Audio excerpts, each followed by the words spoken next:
નમસ્કાર. વરસાદની સિઝન શરૂ થઈ ગઈ છે અને ભારે વરસાદ દરમિયાન લોકોની સુરક્ષા સૌથી મહત્વની છે.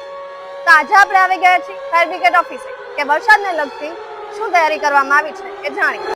તો આપણે આવી ગયા છીએ અશોક સિંચાઈના સર પાસે વધુ માહિતી.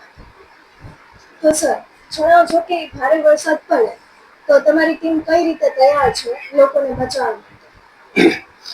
રાજકોટ મહાનગરપાલિકાનું ફાયર વિભાગ આમ તો 24/7 એક્ટિવ જ હોય છે, પણ વરસાદની ઋતુમાં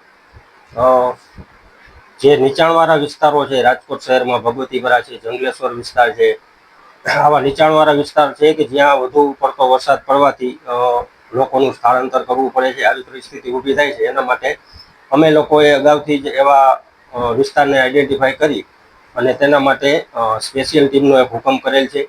જે વધુ પડતો વરસાદ આવે અથવા તો આજીડી ઓવરફ્લો થાય અને નદીમાં પૂર આવે ત્યારે આવી જગ્યાએ સ્ટેન્ડ બાય ડ્યુટી ફાળવેલી.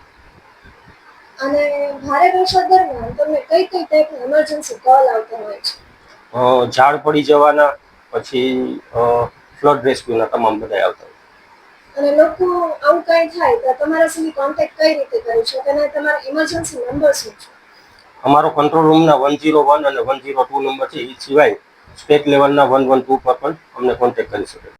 વરસાદની મજા માણો, પણ સુરક્ષાનું ધ્યાન રાખવાનું ભૂલશો નહીં. અને એવા કોઈ પણ ઇન્સિડન્ટ્સ બને તો પહેલો ફોન ફાયર બ્રિગેડને કરજો.